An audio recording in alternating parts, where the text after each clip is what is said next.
Good morning, everybody. Thank you very much for tuning in. What's up, Luis Taylor, Misty Moffitt? What's happening, Misty? How are you today? Happy Friday to everybody. And I've got with me here today a very special guest. His name is John Didio. And earlier in the week, I was talking. John's one of the top producing, if not the top producer, upstairs in our inside call room. And one of the things we do as a service is we actually book appointments for real estate agents. So when they have an internet marketing campaign, we'll call the leads, book them, do a live transfer, and get the agent in front of people. And some agents have been afforded the opportunity to develop their careers to a level where they offload the prospecting to us. And some people chose to do it themselves or don't have the funding to hire somebody to do that. But I always told you guys, I want you to be great at the phone regardless. It's just to understand booking appointments it's of the highest calling in sales. That's where all the money is. And it's hard for people to really wrap their heads around that. I mean, what salesperson doesn't want to just get appointments and sell, right? What a golden opportunity that is, right? But the real work, the real talent, the real mental game is in the booking of the appointments, especially when you're working cold leads, right? So it's Friday here. Everybody wears their favorite football team, and I'm not celebrating the Dallas Cowboys due to the fact we've lost 2 consecutive weeks. So I'm going to stick with the Buffalo Bills. And I know you got a Josh Allen. Yes, I do. Got a Josh Allen jersey on. Josh, a fantastic quarterback.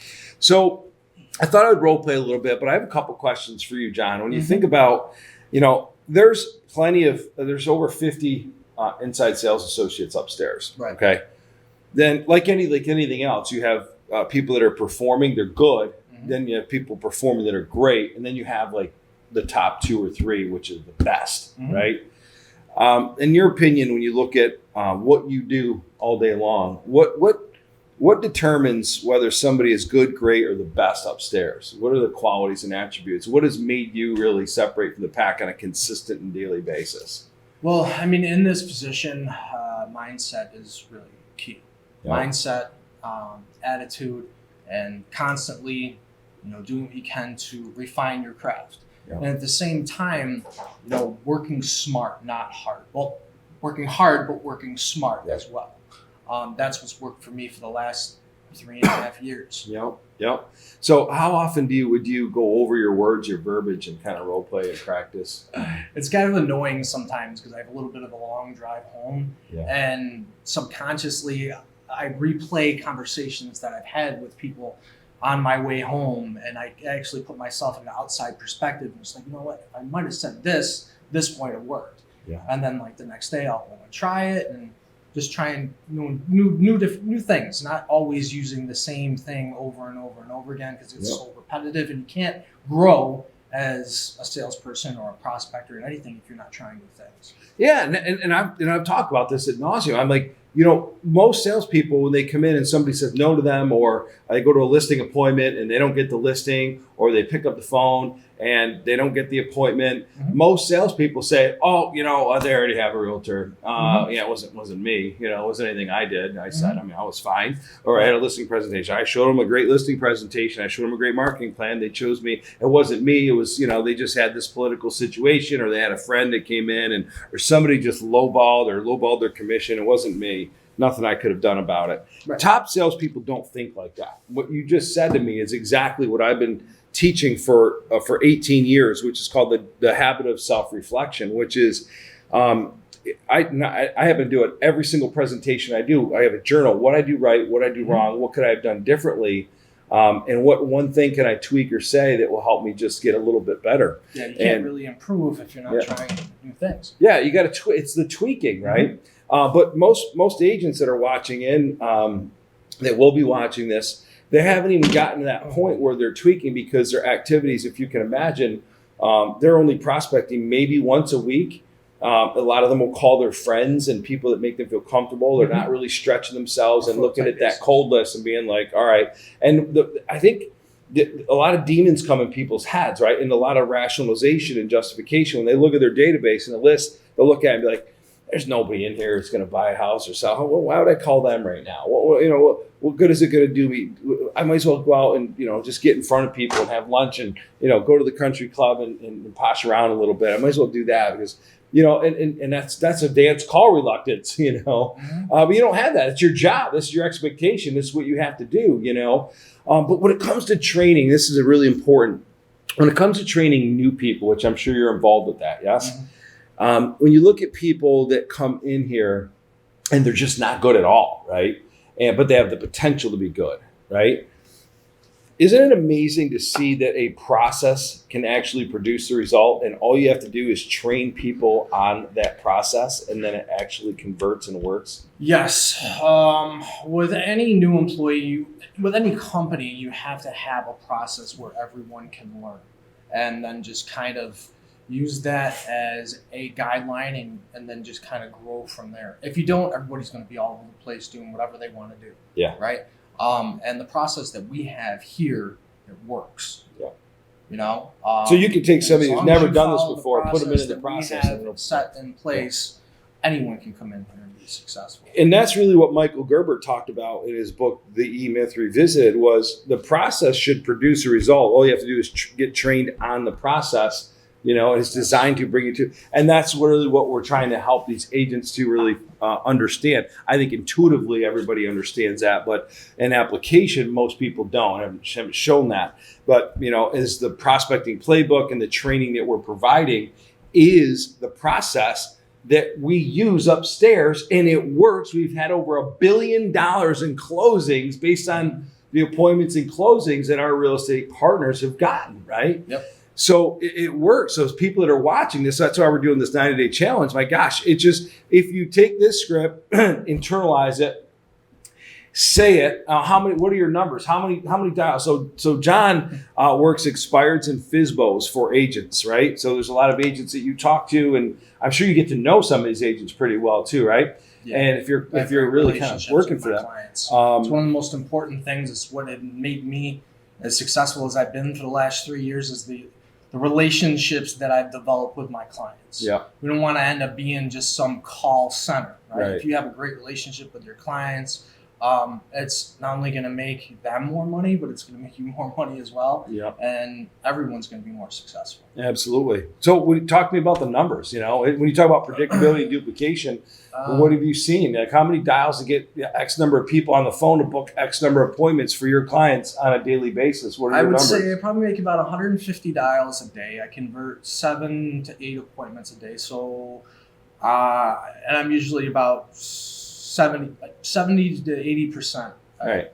of the people that I actually talk to as far as opportunity wise. Yep. I close. So you're getting 10, 11 people 11 on the phone, and then you're booking 7. Because we deal with a lot of wrong numbers and whatnot. Yep. People that you try to get to sell that have been on the market 5-6 years ago, and we just nurture those leads. Now, here's an important question. Have you found that some realtors are better at converting the FSBOs and expireds? Yes. Good. Yes. Yeah. There's always a talent range, right? So certain agents specialize in working expired. Certain agents specialize for sale by owner. Some are just really good at both. Yeah. You got any recent success stories with anybody or? Yeah, I actually had one of my agents the homeowner did not want to list with anybody, but they were open to just having a conversation. The agent went out there, made a new friend. It was a same day appointment within 4 hours, and went out there, actually ended up eating dinner over there and signed the listing that day. That day. When did this happen? That day. This was 2 days ago. Well, 2 days ago. Awesome. That's a great story. And this agent, pretty good agent, solid volume, right? Yeah, been with us for I think a little over 2 years. 2 years now. Awesome. What would you? Can we role play a little bit on what you say to show the viewers, kind of like Sure.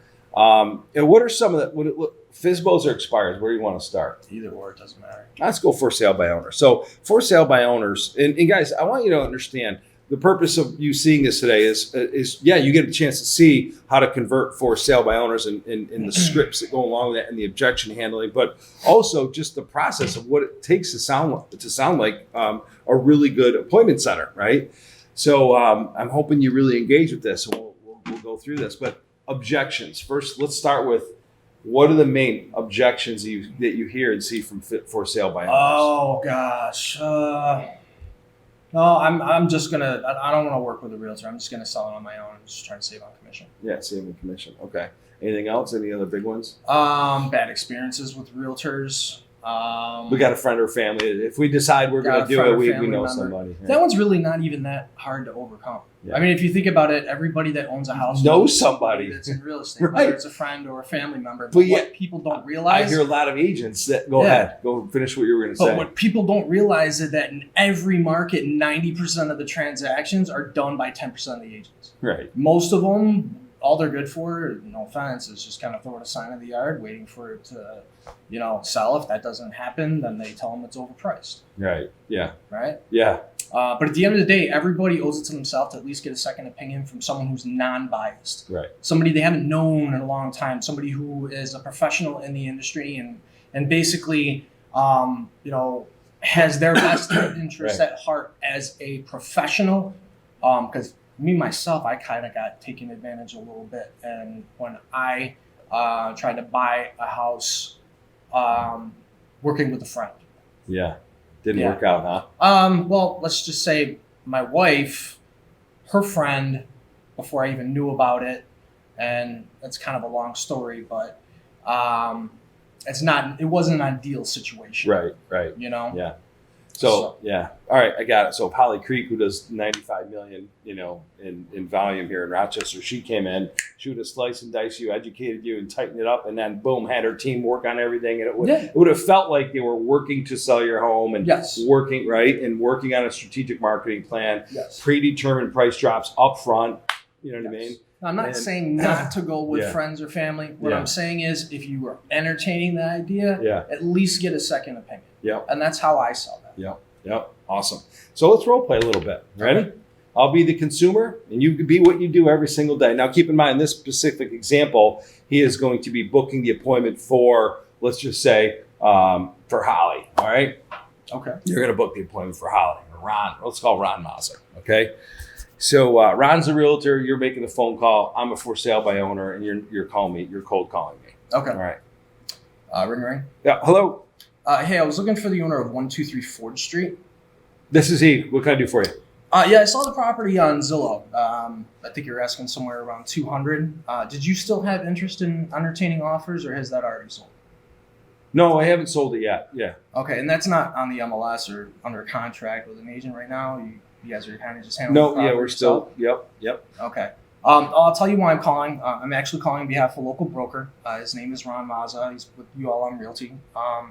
Just wanted me to reach out to you, gather a little information about the property, okay? Mm-hmm. I'm just kind of curious that the price, how did you guys come up with the price? Did you price the comps in the area? Is this just what you need to clear for the property? Yeah, real quick, who are you? Where are you calling from again? I'm actually calling with ULM Realty. As I said, Ron Mazza, he's a local broker. He wanted me to reach out to you, gather a little bit of information about the property.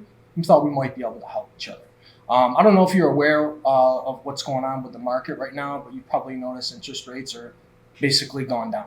Basically means two things. The buyer pool has gone up quite a bit. And we're seeing a lot of properties get multiple offers and going above asking price, especially due to the lack of inventory on the market right now. If you don't mind me asking, it's been on the market for about 3-4 weeks, right?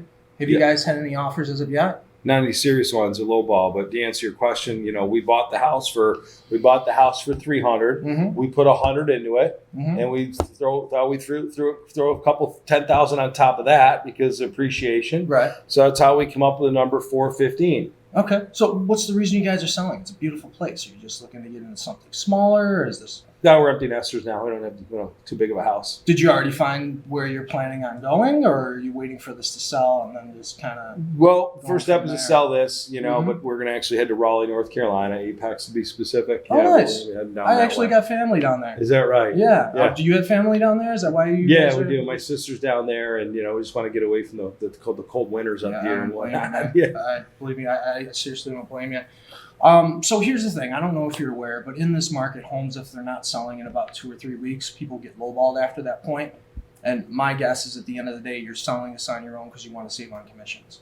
Get the most out of this property, right? Yeah. But, my question is, at the end of the day, if you can get this property sold, maximize your net. That way you can get down to Raleigh, does it make a difference how that job gets accomplished? No, I guess not. We want to get it sold. We'd like to get it Right. done before the holidays roll over. But we only have a few weeks of really a season, but before we have to wait till after. Maybe we're even considering pulling it off and waiting till spring. Well, I mean, you really don't want to do that because, like I said, the way the market is right now, interest rates have gone down, the buyer pool has gone up, plus there's a lack of inventory. So it's a great time to sell. What I'd like to do is just recommend a conversation. That way you can build some dialogue with somebody who's one of the best in the industry, Ron Mazza. You've probably heard of him. The guy literally sells more properties in this market in about a month than most people do in a year. Yeah. And on average, those homes are typically gone in about 20 days or less. And he won't even lock you into a long-term listing agreement or anything like that. So, I mean, my question is, at the end of the day, if you and Ron can come up with a strategy so you can get this property sold, that way you can get down to Raleigh and just kind of move on from this. Does it make a difference how that job gets accomplished? No, I guess at the end of the day, we're fearful. I mean, we're getting lowball offers right now at the price we really want. You know what I mean? If a realtor comes in and we got to pay a skin in between there, we just know what we need to net. Perfect. And that's the whole reason we're talking about this. So I was calling you because Ron's actually meeting with some people in the area over the next couple of days. He'll actually be out that way. I know it's a little short notice, but he'll be out that way tomorrow and Friday. If you have some time while he's in the neighborhood, I'd love for him to stop by and talk with you. Kind of like a discovery meeting. Just go over your options. Yeah, Okay. that sounds fair. Are you typically around in the mornings or the afternoons? Afternoons. Okay. I can do 2 unless 4 o'clock works better. Yeah, no, 4 o'clock, probably 4:30, maybe 5 even. So I got to get my daughter from All right, school. let's do 5. Okay. I can do 5 o'clock. What's your email? I'm going to shoot you so over an it's- email. That way you can put a face with the name. Plus, you don't know I'm blowing hot air about them. Because they all say they're the next best thing since sliced bread. I'm sure you got 1,000,001 calls from agents. Yeah. All we ask you, at the end of the day, if the numbers do make sense and it benefits you and you can come up with a strategy to get the property sold, just keep an open mind to listing with Ron if you decide you want to go that route. Absolutely. Fair enough? Fair enough. Thank you very much. Appreciate it. Good job. So, one of the things now, guys, in the market, just so we know, and certain markets are kind of shifting and softening in their own way, is that we're starting to actually see a little bit more inventory, right? So you can spin that in another fashion, if you will, to say, hey, John, I don't know if you know this, but the market's actually kind of softened a little bit. If you look online, there's X number of listings now. Just 2 months ago, there was only this. And that's puts for sale by owners in a really difficult situation in terms of market share and mind shares. If not enough people are seeing it, if your house is getting buried by people that have really good strategic marketing plans and are constantly being shown by other real estate agents, I don't know if you know this, but 33% of homes sold are sold from an agent that has a buyer that they work with. That's 33%. Only 1% come from an open house. And so it really comes down to the marketing plan. I'm going to ask you a question. Ultimately, at the end of the day, John, it's what you're going to net, what you walk away from that is most important to you. Would you agree with that? Yep. Well, what I'd like to do then is come by, take a look at the house, take from my own eyes, and talk to you about my marketing plan, my unique value propositions, which I'd like to say for meeting with you face to face, and determine within a few minutes if I can help you accomplish your net. If I can help you get to your net versus you getting to your net, that would be valuable to you. Would you agree? Yeah, so let's just find that out. If we can, great. If we can't, we'll figure that out too. No harm, no foul. Make sense? Fantastic. Well, I'm going to be in the area about 10 minutes from you tomorrow, early in the morning, but I'm also can swing by later in the afternoon after I pick up my kids from school. So if you have time at 9 in the morning or would 6 o'clock at night be best for you? 6. You see what I'm doing there, guys? And those words are a very powerful statement. It's like, bottom line is ultimately what you're looking to do is net a certain amount of money, what you net. Commission becomes irrelevant as long as the homeowner can still get what they want. Correct. Right? Doesn't matter if they get charged 50%. Correct. As long as they can still get their asking price. Right? And if you're calling directly, if you're a realtor and you're not having somebody call for you, just get the appointment. Right? Oh, we have realtors that we know. John, I hear that all day. Everyone knows realtors, but ultimately at the end of the day is who can net you the most amount of money. What is the marketing plan? What does one agent do versus the other that can help you get to your net faster? All I'd like to do is see the house. If I can help you, great. If I can't, I'll tell you that too. Does that make sense? Great. Let's get together. So if I can help you, great. If I can't, I'll tell you that too. And that drops their walls down. Yeah, come by, take a look, right? You can remind, hey, 33% of homes that are sold, by that is an accurate number from NAR, come from an agent that has a buyer. So if you only have 3 agents, you really haven't. I like the question, Have you had any offers, right? Well, great. I see it's on Zillow. Have you done anything else to market the home? So you're exposing them that they have a terrible marketing plan, that they really don't know what they're doing, right? Exactly. And as a result it of creates a little bit of doubt as far as are they doing the right thing for, them and their family. For the money they have, the equity they have in their house. If you get to see the cause and effect nature between their marketing plan, which is Zillow, maybe Craigslist, right? Mm-hmm. Knocking on a few doors or whatever, and in their offers, the cause and effect nature between their marketing and their offers, then when you get to see them, you tell them that and say, the marketing needs to reach this many people to have this many offers, and your marketing plan's here, and you're getting here, right? And now people react on fear of loss. They act more on fear of loss than they do gaining a benefit. So when you're sitting with them and you're talking about the statistics, say, John, one of the worst things that can happen is letting your house sit. Mm-hmm. Because number one, the market thinks there's something wrong with it, number one. And number two, they realize, hey, that house hasn't had a lot of offers. I bet you they'll be willing to accept a low offer right now. For sale by owners, new ones, they come out of the gate, right? And they're like, I can beat their chest. I can get this thing sold in 2 weeks, right? And then it doesn't happen. Okay, I know firsthand, my wife's been doing this, booking FSBOs every day for herself and her business. And she runs into that. And the ones that she continued to follow up with are the ones that are starting to pop. And I remember going on a call with her, and the guy was convinced, oh, I sold this before. I've done this before. I don't need an agent. If I do, I've got a friend, right? Not a problem. I always say not a problem. Completely understand. So we always want to acknowledge. You do that when you're on the phone, when somebody throws an objection, not a problem. Kind of empathize what they're saying and then come back and tell it how it is. Or yes, you have to.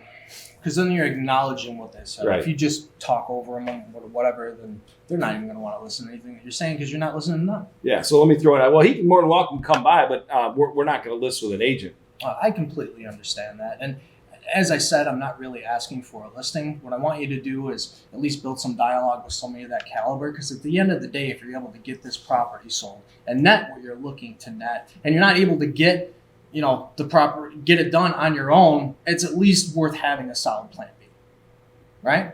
Yeah. So he's going to be in the area, and then just go and ask. Right, gotcha, right? And then the agent's going to go out and do what they do. Yeah. Right? My job is to get their foot in the door. That way they have that opportunity to go out and do what they do best. Yep. And that's list and close homes. So, John, are you a realtor or getting your license or? Getting my license. You're getting your I'm not a license. realtor. You're just kidding. So, but if you were a realtor Yep. and you looked at expireds and FSBOs, would that be the first step you would do because these people have already raised their hands? And they said, I want to sell my house. Would that be your first plan of attack outside of your personal centers of influence and people you know? Yes and no. Yes, because I want to create as many opportunities as possible by doing that. But no, because I don't have enough experience as well to go out and do what other people failed to do. Do you understand what I'm saying? So it's kind of like a catch-22.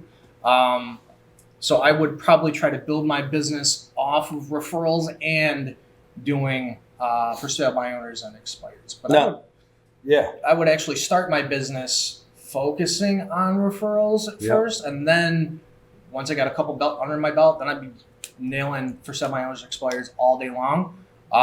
Because at the end of the day, I'm going to give myself way more opportunities every week by doing that. Yeah.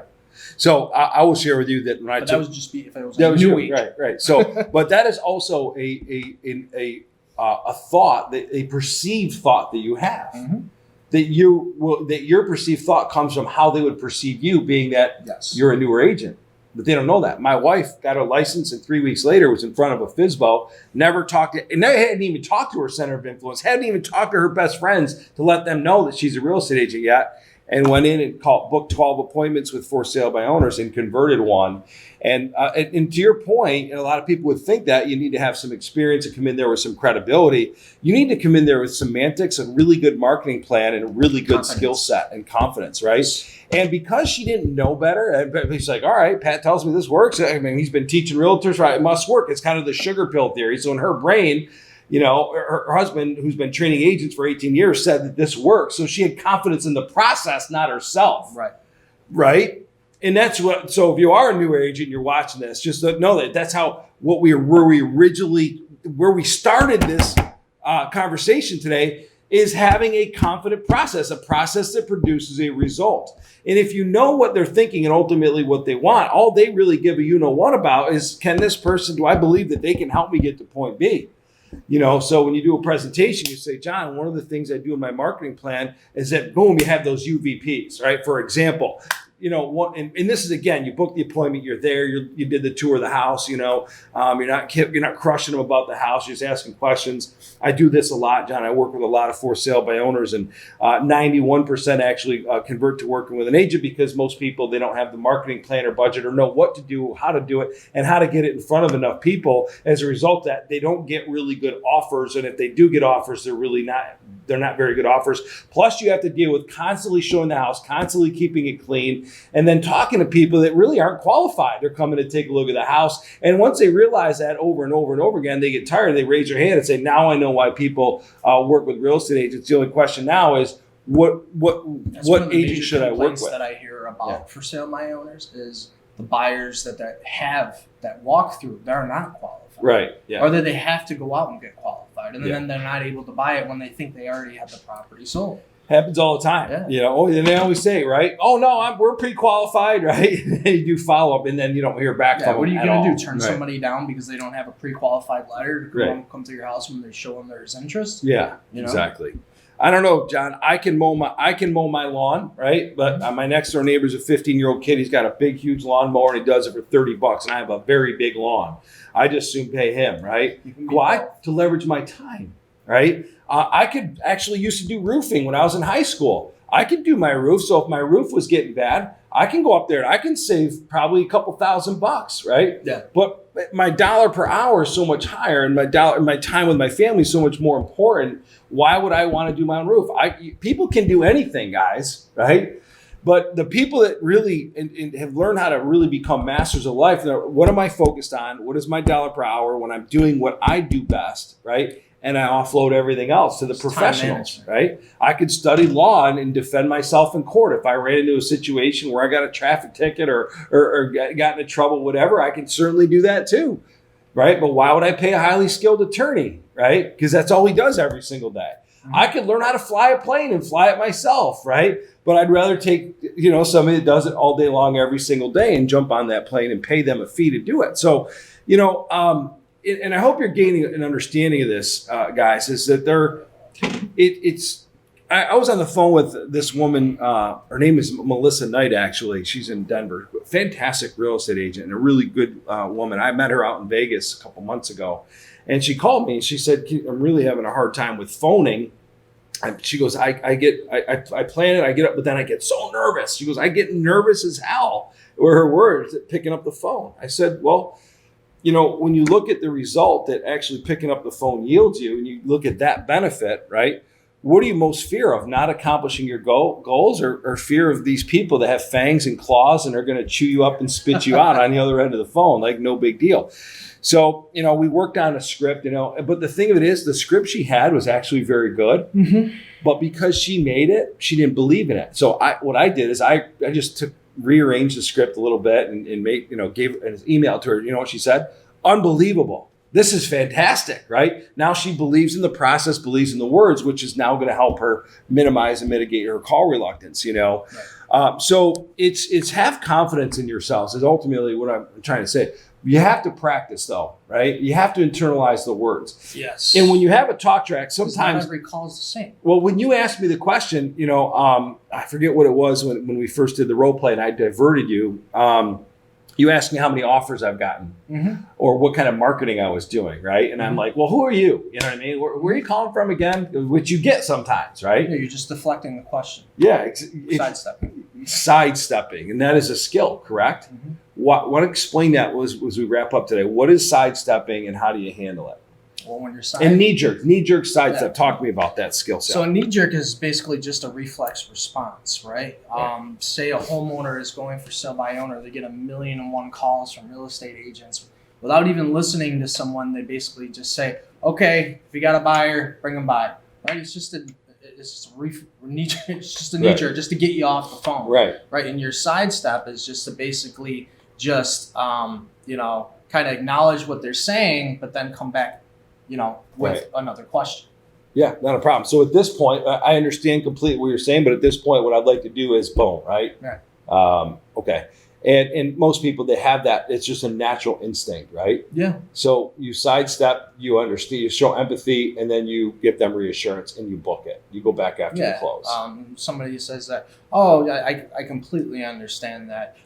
Is there an agent that I need to be speaking with regarding this property? Is it on the MLS or under contract with an agent? No. Right? Yeah. And then you just go right back in. See, that's a great question because that's a warm-up question. Yeah. And you know the answer is typically going to be no, right? And we don't want to discuss anything about a home without confirming whether or not they are under contract with an agent or on the MLS because we don't want to step on anyone's toes. Right. Yeah. So it's we have actually to get a out of the legit way question. Exactly. immediately. Yeah.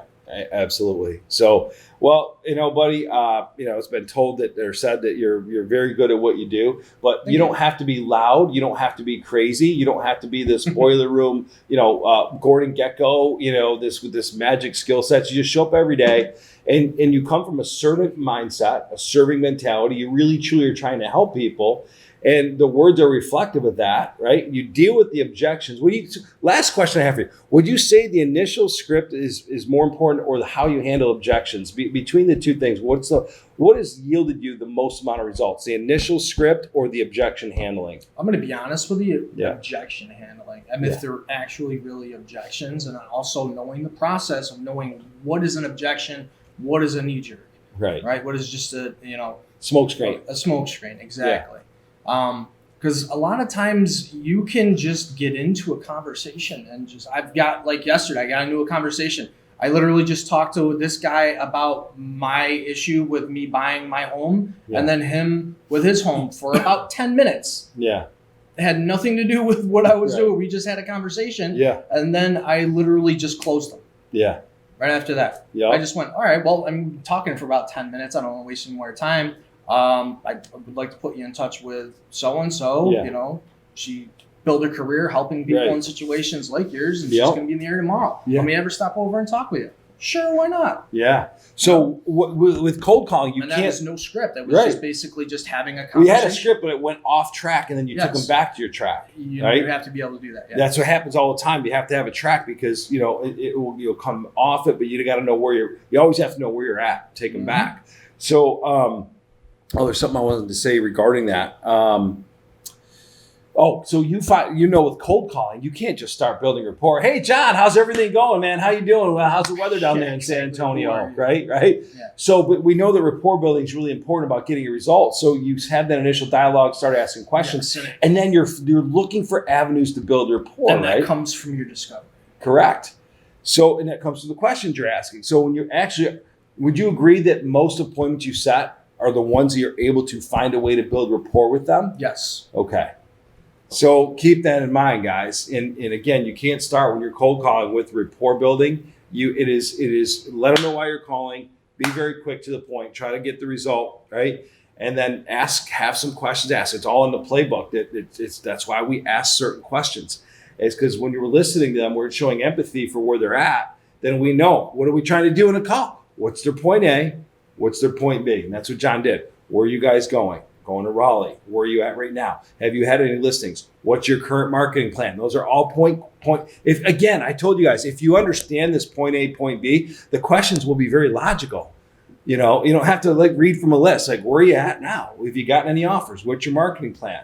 Are you starting to see the correlation between your marketing plan and the offers you're getting? Right? Yeah. What do you mean by that? Well, I can save that for when I get with you. I'll tell you what I'd like to do. I'd like to come by, take a look at the house, and show you how, if you actually have a thorough and exorbitant marketing plan, that the cause and effect nature will have on the kind of offers you want. Because at the end of the day, John, what you're looking to do is net a certain amount of money. You want to walk away with a certain amount, correct? Yes. That's why you decided to list it by yourself, because you wanted to walk away with X. Well, if I can help you walk away with that number and then not have you do the work, you don't have to keep the house clean, you don't have to show the house, you don't have to spend money in marketing, and I can handle all that for you, it certainly would be worth a good conversation. Would you agree? Yeah. Why don't I come by, take a look? I'll know if I can help you. If I can, I'll tell you. If I can't, I'll tell you that too. Fair enough. How simple is that, right? It's not right? rocket science. So people say all the time, my gosh, and I don't do this all day long. I'm a physical presenter. I get in front of big rooms and I present to people, right? I do stuff like this, but people people say, Pat, you're really good at doing, phone scripts and overcoming objections. Why? Not because it's what I'm doing all day long like John does, because I understand point A, point B, and the 3 or 4 main objections that people have. And then it becomes very logical. But, it's when people give you that, most people, they clam up. Like when I was talking to Melissa, she said, and she goes, I would get an objection. I'd be like, okay, bye, and she laughed, and she's such a wonderful human being too. I really enjoy her, but we're going to make her an animal, so these are today's tactical guys, at the end of the day, yesterday I went off, I was really passionate about, let's get off our butts and win. You got to get mad, right? Yeah. And we talked about mindset, because ultimately at the end of the day, you got to get yourself fired up before you hit those phones. Another right? thing is when you get into situations like that, when you get to the objections, the homeowners give you all the information that you need to overcome the objections. Correct. In the discovery part of the call. That's Correct. the part of the process you have to follow. If you don't have enough discovery, you're not going to be able to overcome those objections. Correct. And the way that this process goes, once you get those objections at the end, you almost get rid of the objections before they come out. Correct. I said That's how the process. You eliminate the objections before they even come out. Correct. By using that discovery and whatnot. 100%. I said that a couple days ago, is that the best salespeople will bring up the objection, overcome them before they say them. Yes. You say what they're saying, overcome it. Say what they're thinking, overcome it, and then tie it down. Mm-hmm. John, and you can do that through a story. I've talked to somebody yesterday. This person was trying to sell their house. They realized very quickly that blah, blah, blah, blah, blah. All I told them was there's a cause and effect nature between your marketing plan, the level of office you're getting, and at the end of the day, you're just trying to net the amount of money. He completely agreed. I got him in front of John, and we sold the house in 2 weeks. When I'm like, so you tell that little story, you're overcoming that objection. Mm-hmm. John, or you can say things like, yeah, everybody knows 18 realtors. Wouldn't it be nice to have an objective opinion? Because the minute you start engaging with somebody that you cannot disengage. Does that make sense? Yeah. So if I come in, I give you my professional, non-biased, unbiased opinion on that home and what it would take, would that be worth 15 minutes of your time?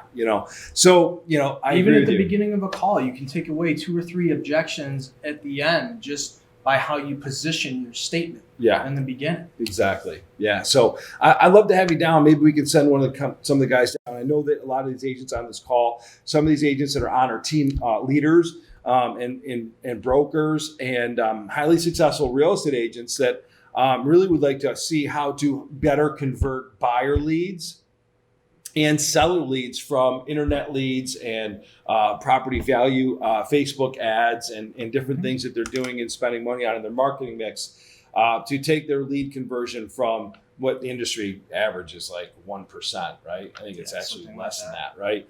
I think a really good rock star is at 4%, and then the elite are like 6%, 7%. And so if we can take, now that's working a lot of leads, right? And so that artificial intelligence really is a good thing to inject in that, so what are the highest quality leads to call on now. But that's for another day. Increase your conversion and your overall profit margin at the end of the day. Correct. Makes you better with your time. You're more effective, right? Mm-hmm. So, guys, I hope you have an awesome weekend. Enjoy your families. I know for me, it's Friday night lights. There'll be football game tonight, soccer game tomorrow. And I hope to God you enjoy your family, and I hope you're learning something from these classes. So if you could, quick comment, question, something you'd like me to cover next week. I'm planning my agenda for next week over the weekend. If there's anything specific you would like to know or see, I'm also going to be bringing on some special guests from really successful real estate agents here in the coming weeks. To shed some light on what they're doing. I'm also announcing that I'm a keynote speaker in Richmond, Virginia, at a big event. If you're interested in let me know if you're around that area. There's going to be 5 great speakers speaking in a full day workshop, and I'm doing a piece of that. And I'm excited about that. Actually, Clayton Getz, who I mentioned yesterday, is the one that's promoting that event. He's actually one of the speakers, and he's built this team from nothing to 200 million. And he asked me to come down there and talk to about 200 or 300 agents. So I'm excited about that, as well as doing 78 live events here in the next 12 months. So I will be in your market, and we'll be doing a program called Crush It, which is a 3 3 hour, it's a half-day workshop where I literally go A to Z: mindset, skill set, internet marketing, mobile, social, digital marketing. We're going to talk about artificial intelligence. We're going to talk about the systems of what the very best agents put in place now to create predictability and duplication. We're also going to talk about exit strategy. How can you get off the hamster wheel and build something and leverage other people and systems and money so that you can wake up January and you make really fantastic money before you did anything? How do we get there, and how do we get there fast? So I'm going to be talking about that at Crush It. If you're interested in coming to a Crush It event and meeting me and seeing me speak, I would love to meet you and have you come to my event. So guys, have an awesome Friday. Peace out. This is Coach Pat. This is John Didio. Thanks for joining me today, John. You're awesome, buddy. Talk to you guys later. Have a good weekend.